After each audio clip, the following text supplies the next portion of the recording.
Hello and welcome back to the Gut Glow Reset program. Today I'm excited to chat with you about balanced meals for a healthy gut, why this is important for your metabolism, your blood sugar, your microbiome health, and ditching any weight loss resistance. So let's get into it.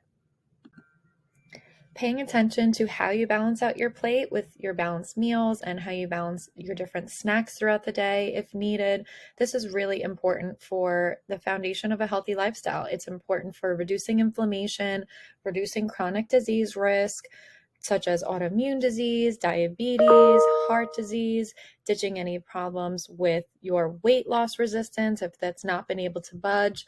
So, this is really the key, and it really is helpful to balance your plate to feel better in your body.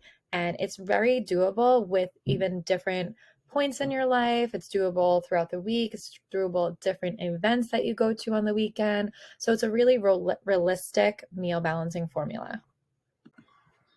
Here is another depiction of the healthy plate. You also have this in your welcome packet with the plate drawn in, but we have here as the first biggest part of the plate, we have half plate non-starchy vegetables recommended, and this is all of your greens, your broccoli, asparagus, your allium vegetables like garlic, onion, shallots, everything like that. So you're really having the bulk of your plate as non-starchy vegetables, and this is recommended to be as diverse as possible and definitely as well tolerated as possible, especially in the beginning. If you are tolerating a low diversity of vegetables, we can slowly get that up. If you are able to tolerate lots of different veggies, this is a great way to load up different number of non-starchy vegetables there. Then we have a quarter of the plate as whole grains or starches, whether that's brown rice, quinoa, jasmine rice, sweet potatoes, and carrots, beets, things like that. Then a quarter of the plate, we have a lean protein or a plant-based protein. And then we have a healthy fat serving, whether that's avocado, nuts, seeds, a healthy oil like olive oil, avocado oil. So this is just a little bit of an overview, and you have a lot of other choices within these recommendations in your welcome packet as well. And again, I just love that this is super versatile. You can bring it really anywhere with you. You can remember this meal formula when you're going out, when you're, eating at a barbecue. It's obviously great for day-to-day health and building your own plate at home, but it's also really doable when you're going out and you can't really control what's going to be there. Definitely besides bringing a dish, which is amazing because then you can control, if you bring a vegetable dish, you can control that you're going to have half your plate veggies there, but you can always work with this formula depending on what you have available. So let's expand on the importance of half your plate vegetables. So I recommend this at least twice daily, typically lunch and dinner. I find it's the easiest to get in your diet. It really supports a healthy microbiome. It's feeding your good gut bacteria. The fiber acts as prebiotics for your gut bacteria. And over time, this increasing of diet diversity by broadening your fiber on half of your plate, it really builds up your gut resiliency or your gut's ability to tolerate a wide variety of fruits and vegetables, which over time improves your microbiome health and your microbiome makeup. So you're having more good bacteria, which increases your gut immunity, which then increases your systemic immune system abilities. So it also provides bulk for your stool, so you're, less likely to be constipated. It also promotes satiety and fullness because it turns off your hunger hormone ghrelin. So you'll find that if you eat a diet or meal, let's say, that's really low in fiber, mostly processed foods or maybe lots of refined starches like a bagel and cream cheese, something like that, you can actually keep eating a lot because you're not really turning off your hunger hormone. So when you do eat fiber, you're actually going to slow down in your meal and you're going to be you're going to be fuller quicker because of the fiber content. It also helps to slow down glucose absorption, so you've reduced the blood sugar spike after a meal. So if you pair fiber with carbohydrates, your blood sugar is going to be less, it's going to spike less after a meal as opposed to just eating carbohydrates or sugar. It also reduces your pro-inflammatory cytokines. So cytokines are messengers between our cells that increase inflammation. So it reduces those inflammatory markers. It also helps to support a healthy metabolism by improving all these factors, increase our natural energy. because when we have better blood sugar regulation and we have better fiber intake, we have better natural energy throughout the day, and you're not always reaching for coffee or you're reaching for sugar. And having starches, or especially whole grains or starchy carbohydrates like sweet potatoes with high fiber, and carrots and beets, these are awesome because they help support a healthy microbiome as well. They also act as prebiotics. They also, increase our diversity for long-term gut resilience. They also provide bulk for our stool, especially your whole grains. They provide energy for ATP production. So starch and carbs should not be fully avoided. I don't recommend a very low carb diet. You want to definitely include carbs and starches in your meal. And I've had a lot of clients tell me that they're actually eating more carbs than they used to, and they're losing weight. They're having a better metabolism. So whole grains and starches can really be a very important part of your diet. They give us energy. They help also slow down glucose production after a meal. So your grams of carbs will vary individually based on your height and weight and your goals, but a quarter of your plate is a really, really good starting point to start getting used to that quantity in your meal and feeding your good gut bacteria and providing your body with enough energy. And a quarter of your plate protein is also really important because you're getting enough protein in your diet then for fullness and satiety, for metabolic processes. You're getting amino acids for cellular health and metabolism. We also have important minerals, B vitamins, and micronutrients that come from protein. We also, will help improve metabolic health, improve our muscle tone, and just keep us full. Like I said, really important to get enough protein in your diet, because if you're just have a high carb diet, you're going to be hungrier often. You're going to be basically on a blood sugar roller coaster, and it's going to be really, tumultuous with your energy dips and swings. So I definitely recommend grass-fed meat, organic poultry, organic soy. This includes in the quarter of your plate, if you're a vegetarian, a plant-based protein like tofu, tempeh. But other than that, with a plant-based protein, I would consider edamame and beans, black beans, chickpeas more of a starch because they are mostly carbohydrates in nature. So I would work with you, as a vegetarian or vegan on this, but for the most part, beans I consider a starch. So I have a few different recommendations depending on if your goal is weight maintenance or if your goal is weight loss. So I recommend about 25 to 30 grams of protein per meal for weight maintenance and about 20 to 25 for weight loss. So definitely that will vary based on your goals. And I'll talk about on the next slide kind of what that looks like and how to get up to that range for a meal. And I just listed here some more ways to add protein to your meals to make sure you're getting enough protein in your diet. Definitely like eggs, egg whites. I personally love the egg yolks because they have a lot of nutrition in there, like healthy fats, omega-3s, vitamin D, vitamin A. So I also love hemp seeds, quinoa, dark leafy greens, beans, tempeh, and tofu. Those all have, varying ranges of protein, which I have on your protein breakdown and food guide PDF for grams of protein in common foods. So definitely check that out as well. So what 25 to 30 grams per meal looks like, it could be here about 3.5 ounces of lean protein. So whether that's chicken, grass-fed beef, turkey, pork, I would consider pork a red meat as well. So I would keep that to about 1 time or less per week, either pork or grass-fed beef, because they're both considered red meat. So 7 grams of protein typically per 1 ounce of meat. And that's a good rule of thumb that you can follow to help kind of meet your needs there. And if you're having, let's say, a smoothie, this is some area where I typically see people are having too low of protein and then they're getting too hungry too quickly after a smoothie in the morning. So I definitely recommend about a scoop of protein powder or collagen. And this protein ranges definitely depending on the powder. So check that out. Typically 7 to 10 grams, maybe sometimes 12. 2 tablespoons of hemp seeds is about 6 grams of protein. You got 2 tablespoons of almond butter, which is about 7 grams. And then you have a tablespoon of chia seeds, which is 4 grams. So that can add up to be a good high protein smoothie if you're doing it right. And then we have eggs. So 2 eggs is 7 grams of protein, about 14 grams. adding a scoop of collagen into your coffee, that's about 7 or 8 grams, 2 tablespoons of hemp seeds sprinkled over your eggs, and adding in some greens, which is about 6 grams.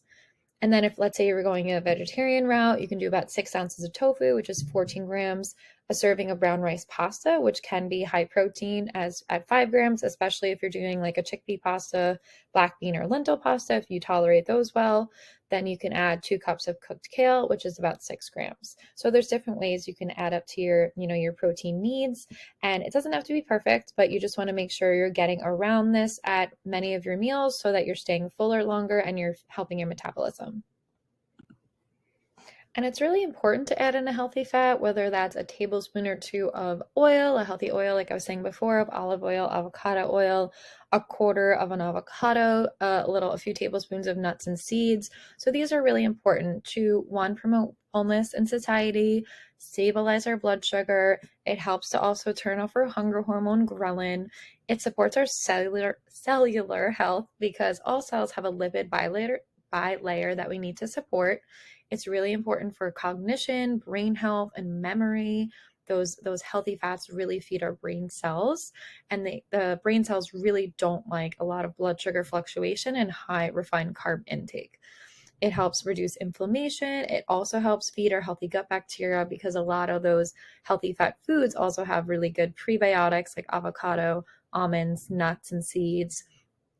So definitely let me know if you're having trouble fitting in fats, but this is a really important part of your meal and rounding out the meal to be fully balanced.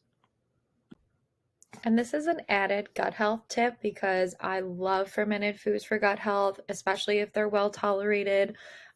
Fermented foods are an amazing source of live active cultures, which are technically probiotics. So we're feeding our gut, we're ingesting probiotics into our gut to help improve our gut flora. So we're giving our gut live bacteria that can then improve our gut microbiome makeup, improve our gut immune health, and really just support our metabolism. So we definitely want to increase any of these slowly. If you have not had them, we want to make sure that your gut bacteria adjust well. So things like sauerkraut, kimchi, low sugar kombucha, definitely check out sugar content there because that can get a little crazy with how much sugar is in some of these products. So a lot of times I like recommending a half a bottle as a serving as well to mitigate the sugar. Then we have pickled vegetables, either homemade or store-bought. Low sugar yogurt. Again, a sugar can be a hidden ingredient in a lot of yogurts that then kind of counteracts the reasoning for eating them, right? So we want live active cultures, but we don't want a ton of sugar that's then going to negate the effects because our good bacteria don't really love sugar. Then our bad bacteria, or more pathogenic bacteria, may thrive with the increase in added sugar. Also things like kefir, coconut water kefir. So all these things, anything fermented, anything that has live active cultures is really important for improving our gut flora. So it increases our short chain fatty acids as well, which are our postbiotics that our good bacteria produce. So you have more good bacteria, you're ingesting more good bacteria as well, you're getting increased short chain fatty acids, which then improve your metabolic health. And these have a host of benefits. So then it also may improve our stomach acid production. It help improve reflux and help kill off H. pylori, which is an infection that could live in the upper stomach. So fermented foods are really good for that as well. Just getting back to fiber in general a little bit, because fiber makes up a quarter of your plate, right, with starchy carbs most of the time. And it makes up half of your plate with the vegetables. So fiber is a big part of the balanced plate and what we recommend for a healthy gut.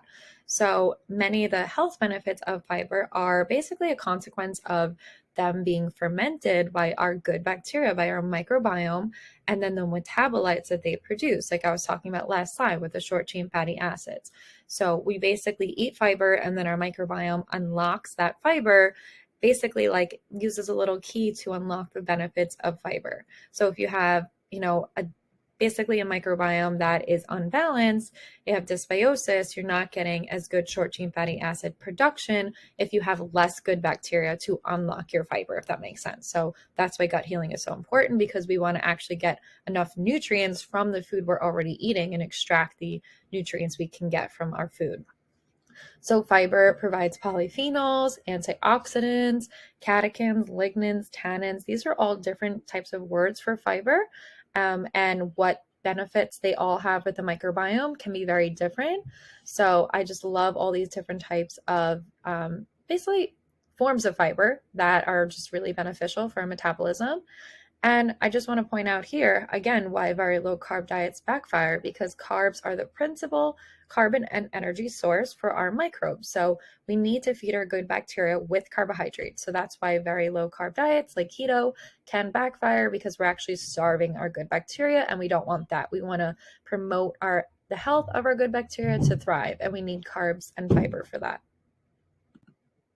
Here's a very broad overview of a lot of the benefits of fiber. So it's okay if this looks a little confusing, and you don't have to, memorize this or anything, but it really has such important effects throughout the body that you see the ultimate, endpoint here is lower body weight. But of course, we know that's not the most important thing. We know that it affects our hormones. So we actually will have, like you see here on the left-hand side, reduced in postprandial glycemia. So you're actually improving your blood sugar because it reduces the rate of gastric emptying. So things move through your GI tract in a slower manner.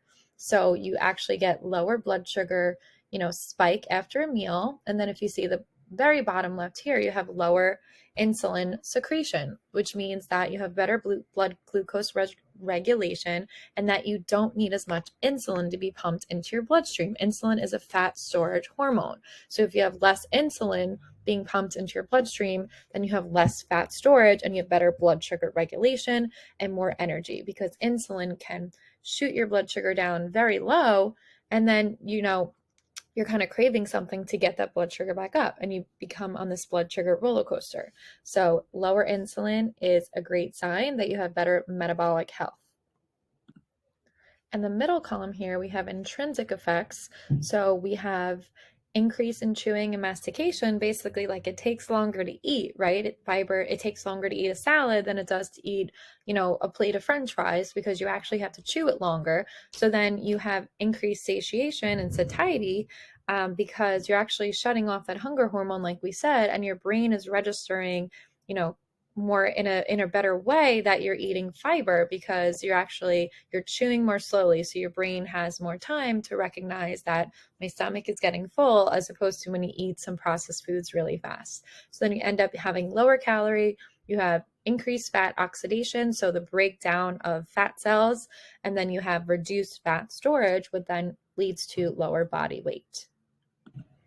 And then on the right-hand side, we have colonic effects of fiber. So as I was saying the word before, short-chain fatty acids. So we have increased then fermentation of fiber to short-chain fatty acids, which is beneficial for our metabolism. So this causes our liver to reduce its glucose production. It causes liver to reduce its excretion of free fatty acids in the blood, which then we see improved insulin sensitivity and reduced insulin secretion. Just like on the left-hand side, this reduced insulin secretion is really great for your metabolism. It has better blood sugar regulation and ultimately also reduced body weight. What fiber also does, like I was saying before, produces adequate bulk for stools. It actually reduces toxin exposure in the colon wall, because the fiber is actually protecting your cells, your colon cells, from any other toxins in your food. So it kind of provides like a nice healthy cushion in your GI tract, so you have less toxin absorption from the foods that you're eating. It reduces transit time, which is really great for toxin exposure on your cellular wall in your colon. Obviously, reducing transit time will improve any constipation present and increase bowel movement frequency, which is really important for hormone health as well, like excreting estrogen. So we also know that carbs are fermented to organic acids that provide energy for other bacteria, provide energy for our colon cells, and ultimately our peripheral tissues. And we know short-chain fatty acids, like we were saying, are the major end product of carb fermentation, which are then used for energy in the colon and absorbed into the bloodstream for energy as well, and supporting our metabolism. And here are some examples of two types of fiber. We have insoluble and soluble. Insoluble fiber, we have things like broccoli and wheat and greens and blueberry, some almonds. There are different, different types of foods fall into different categories, but the insoluble fiber are basically fiber. It's fiber that does not break down very easily. It's really good for colon health.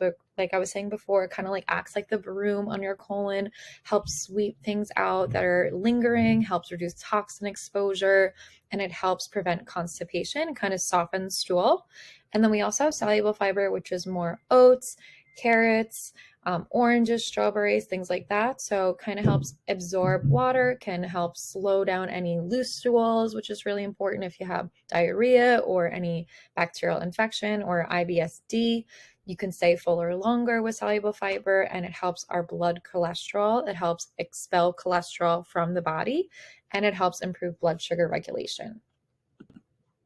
So often I see many of my clients skipping meals, whether that's due to time constraints or, go throughout the day. They're working a lot, they're studying, they're going to school, and they're having a difficult time fitting in meals and not nourishing their body properly. So I just wanted to touch base on how this can end up hurting your gut health and your metabolism. So we know that blood sugar regulation is really important, right? So it creates an unbalanced blood sugar roller coaster, and it can increase cravings that way. So you're also having low fiber intake than what's recommended. You have likely lower vegetable intake if you're not getting 3 full meals a day that are balanced. You're probably getting lower diet diversity, which reduces your beneficial bacteria like bifidobacteria, lactobacillus, and akkermansia, which are important for a healthy flora. So when you're skipping meals often, you're not really feeding these good bacteria. It also reduces stomach acid production, which I definitely see often, where it's that if you're not signaling to your brain at certain meal times throughout the day that you're eating, your brain then starts telling your gut, oh, I don't think we need to produce stomach acid because we're not expecting a meal anymore. So you're suppressing your stomach acid production over time. You're suppressing your lower pancreatic enzyme output. You're reducing your bile flow. And this just overall reduces your digestive capacity and increases things like bloating and, indigestion, making it more difficult for you to digest your meal when you do eat. So it can also cause reflux and then stomach irritation or cramping. I'm sure if you've ever felt like that, if you've been, gone a long time without eating, you can actually maybe get like a little nauseous, or you can get like some cramping or stomach irritation because your body is waiting for a meal that it's not getting. And it's really important to note that undernourishment or skipping meals often, not eating enough calories for your body, this is a perceived state of stress on your body, which can actually prevent any gut healing you're trying to accomplish. So skipping meals can really backfire in this whole healing process, and balanced meals 3 times a day really is the way to go for making sure that you're nourishing yourself properly, you're not stressing out your body feels safe to then reach its goals and just feel like you're having, you're supporting your metabolism enough. You're also reducing your energy because you have less B vitamins in your diet, usually for ATP, and you're on that blood sugar roller coaster like we talked about, which increases your, fatigue and brain fog. And I keep talking about blood sugar, but why do we care about it? Why is it so important? Because blood sugar fluctuations throughout the day from unbalanced meals, from skipping meals, this can raise our gut inflammation and raise systemic inflammation throughout the body. And when we're having a diet that's full of processed foods, low in fiber, this can actually change our gut microbiome makeup. And that can create a sluggish metabolism and increase in inflammation, all from unbalanced meals, whether they're carb only, whether you're skipping meals, whether you're just having protein or you're just having one macro. We really want to focus on balanced meals so that we can improve our gut microbiome and improve our metabolism. This will really prevent those energy dips, fatigue, mood swings due to our hormonal fluctuations with blood sugar swings. And it's really helping. It actually will reduce your resiliency, discipline, and desire for gut healthy choices, because you're going to be so focused on getting your blood sugar back up and focusing on, cravings and reducing those really just healthy foods, because you're so focused on getting your energy level back up. Your brain, all it wants at that time is a carbohydrate. And what does it look like in your body when you do have blood sugar regulation? You are eating balanced meals. You're not having a giant roller coaster throughout the day of your blood sugars. It really supports your gut health, your natural energy, and your mitochondrial function, which we know is the powerhouse of the cell, right? You've heard that in science class. It's really important for cellular energy, our slowing of the aging process. Reducing those inflammatory cytokines and systemic inflammation, which means for you less aches and pains, less puffiness, more efficient metabolism. So inflammation plays a big role in leading up to chronic disease development. Balanced mood, less anxiety, brain fog, and fatigue. Reduced brain aging. So blood sugar fluctuations can actually negatively affect our brain cells and memory. Diabetes prevention, of course. So blood sugar regulation, we want to keep that, the blood sugar number down, especially the 3-month record of blood sugar, the A1C. If you're pre-diabetic or diabetic, you'll know what this is, but we want to prevent that blood sugar from creeping up over the years to really delay any chronic disease processes. And I really harp on blood sugar regulation and balanced meals at breakfast because it's so easy in today's age to just grab a carbohydrate on the go, like a banana, like a piece of fruit, which is great, but it wants you to add a protein to it. Toast, bagels, waffles, donuts, muffins, all of these high carb items that are really promoted in today's age, especially with the food industry, as an easy grab and go item. But it's really setting you up for poor blood sugar regulation throughout the day, setting you up for craving more simple carbohydrates mid to late day. And it's really important to get those protein and healthy fats in. That's really going to help slow down the carb absorption. It's going to reduce your blood sugar spike after breakfast and throughout the day, because our body's natural production of glucose is in the morning. So we don't want to add to it by just having a simple carb. That's very important. Balanced breakfast is one of the best places to start. If you're not used to having balanced meals, I highly recommend you focusing on breakfast and getting your protein and fiber in there. So here pictured, I have some eggs, I have a little healthy fats with some avocado, some low sugar fruit. I love like berries, raspberries, blueberries, strawberries, things like that. Kiwi's great, which is awesome for constipation as well. I added some greens here for increase of fiber intake. You can do sprouts on top of your eggs as well. You can even do a probiotic boost like sauerkraut or pickled veggies. And if you're still hungry, you can totally add a little bit of sprouted toast, sourdough toast. I love sourdough because that also is great for blood sugar regulation. I also recommend having a lower sugar coffee or coffee alternative to help really reduce that glucose spike in the morning. And I always recommend to pair coffee with your breakfast, not before and not on an empty stomach, especially if you have an irritated gut. If you're having it the first thing when you wake up in the morning, that actually pulls from your adrenal glands and you're not really promoting a natural energy production throughout the day from your food. You're really pulling from your adrenal glands, and over time this can tax your adrenal glands and increase your fatigue. So here's a chart of what it would look like to have a high carb, low fat, low protein meal for breakfast. You see this spike here around an hour after eating, where the blood sugar goes up to 180, and then we see this crash about 2 hours later. We see this crash happening where your blood sugar is unregulated and your brain, is craving more carbs at this 2-hour mark, as opposed to in this green line, if you balance out your carbs with protein or fat, a lower carb, not no carbs, but lower carb breakfast paired with protein and healthy fats, we don't see this giant energy spike and dip. We have a more stable blood sugar regulation throughout the day, which is what we want. So breakfast really does set you up for success throughout the day based on your carbohydrate, protein, and fat content.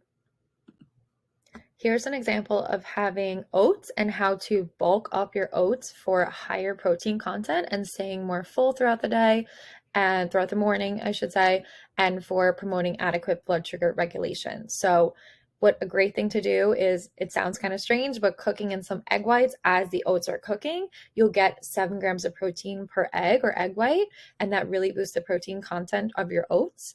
I also like using steel cut oats, which have higher protein, We use some ground flax seeds or chia seeds, which have added plant protein, or hemp seeds. Hemp seeds actually have the highest out of all the seeds, which is excellent of protein.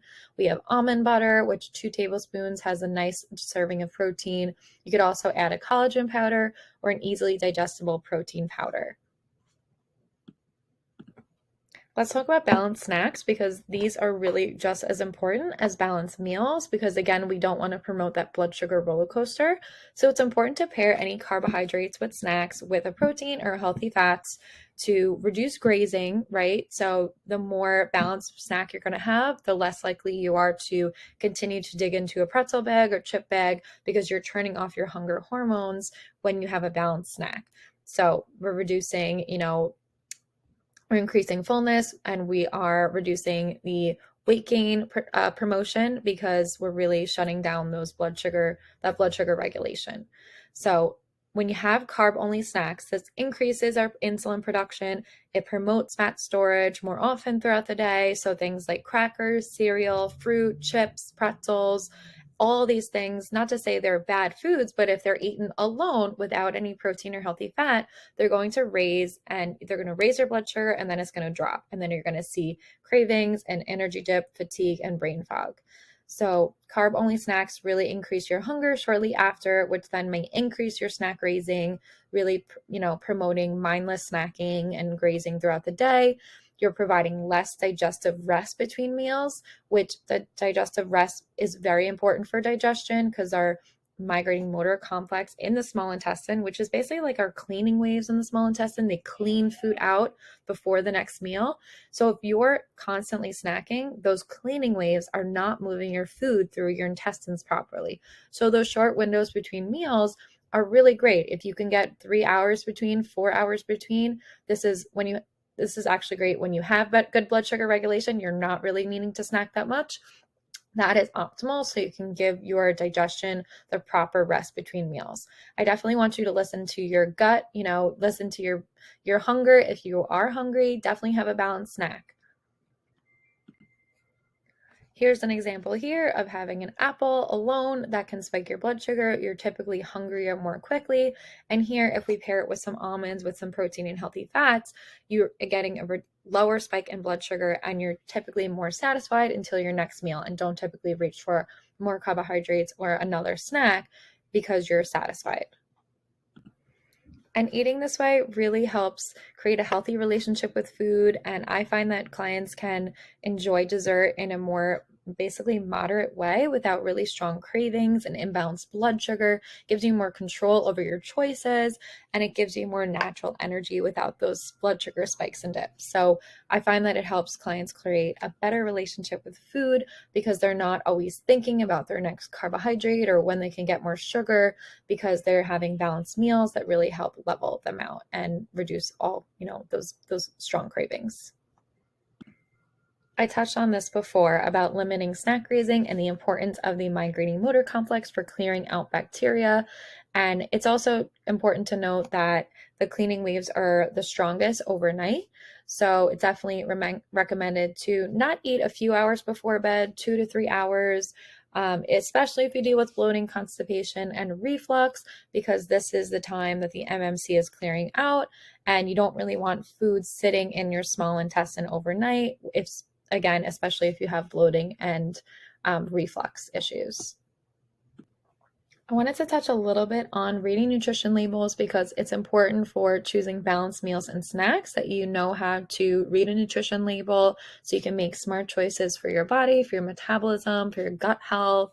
So we want to reduce sugar, right, for our gut health, blood sugar stability, our weight goals. And it's important to notice the added sugar versus naturally occurring sugar. And this is new on the label now, that they are putting in added sugar, which is nice to see. So we know whether the sugar is naturally occurring, or we know if it was added. So just for reference, 15 grams of carbs is 1 serving. So we usually recommend 2 to 3 per meal based on the individual, but you can definitely use this as a good reference, that 15 grams of carbs is considered 1 carb serving. So if let's say you have 1 slice of bread, that's typically 15 grams, 2 slices of bread is 30 grams. Then we have 4 grams is 1 teaspoon of sugar. So this is a truly important note, tidbit, because let's say we see on a yogurt container that there's 28 grams of serving in a small little cup. If you do the math there, 28 grams, then we see that that's 7 teaspoons of sugar per 1 serving. So if you take nothing else away from this slide, take away the fact that 4 grams of sugar is 1 teaspoon, because they kind of want that to be confusing. They don't really want you to know that and put 2 and 2 together of how to calculate teaspoons of sugar. I also want to note that the ingredient list is very important, and this is really the makeup of the food. So whenever you see a package, forget the marketing, turn it over and just check out the ingredient list. That's what you're really eating, right? So we want to make sure that you can read a lot of the ingredients. You're not getting tons of preservatives. A lot of these preservatives are gut irritants. So what you're eating is the most on the ingredient list to the least. So if it's first, that means it has the highest weight in the product, and that's the most, and it's the makeup of the most of the food that you're eating. And we have here, so just reading a label, we have at the top, we have the grams and basically the serving size. The serving size is important because you want to know what all this data is for. It's for this 1 serving size in the yellow at the top. We also have the calories, which I don't love calorie counting, so I don't really, fully observe the number of calories in a product. It's not my most important data tool. So we'll definitely be looking at the fiber. We'll definitely be looking at the fat content. And we'll definitely be looking at the protein, because we love getting protein as a main source of macro basically in a processed food. A lot of these foods are, if it's not coming from the outer edge of the grocery store, right? It technically is a processed food because it's made typically in a factory. And there are different types of fats that you'll see on a label. Saturated fat, we have trans fat. Trans fat is one that we definitely want to avoid. Saturated and monounsaturated can be in different levels in a product. We typically tend to recommend leaning towards monounsaturated and polyunsaturated fats. And we see here we have the carbohydrate content, and the sugar and fiber fall within the carbohydrate content. So we can assess about basically net carbs. If we do, let's say 15 minus 3 grams of fiber, you're technically getting a net carb worth of 12 grams. And if it's 2 grams of sugar, we know that, right, 4 grams is 1 teaspoon. So we only have a half a teaspoon of sugar in this product. And here's just a snapshot of the old label versus the new labels. The calories are a little bit more pronounced. The serving size is bolded, which is great. And we also have added sugars here, like I was saying before. So we know there's 10 grams of added sugar and 2 grams technically of naturally occurring sugar. So it's very good to know whether your sugar was added, because we typically would then see a higher blood sugar spike, right, from added sugars, whether, or if it was something, let's say like it's dates, or from what else? I can't think of something else right now, but added sugar versus naturally occurring sugar, the added sugar would promote a higher blood sugar spike. And now switching gears a little bit, I just wanted to touch on the food order and how you eat, and basically how you order your food at a meal, which order you eat your different macros can actually play a role now, and it's well studied, in your basically blood sugar regulation and your glucose response. So this is just interesting. Does not have to be something you follow completely to a T, but I just thought I'd share the data with you because it is really up and coming, and it's a great way to improve your glucose regulation and your metabolism.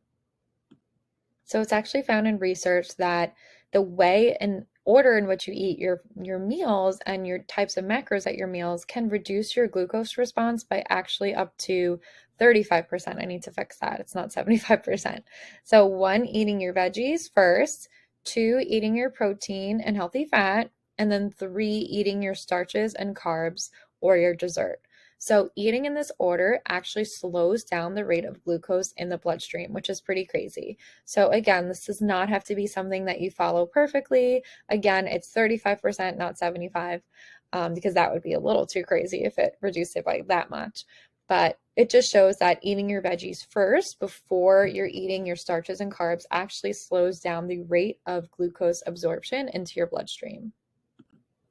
And this will also be in your documents, but this is some of the research that supports this data. Food order has a significant impact on postprandial glucose and insulin. So it's really just an interesting tidbit, and it's really cool with the science that is evolving.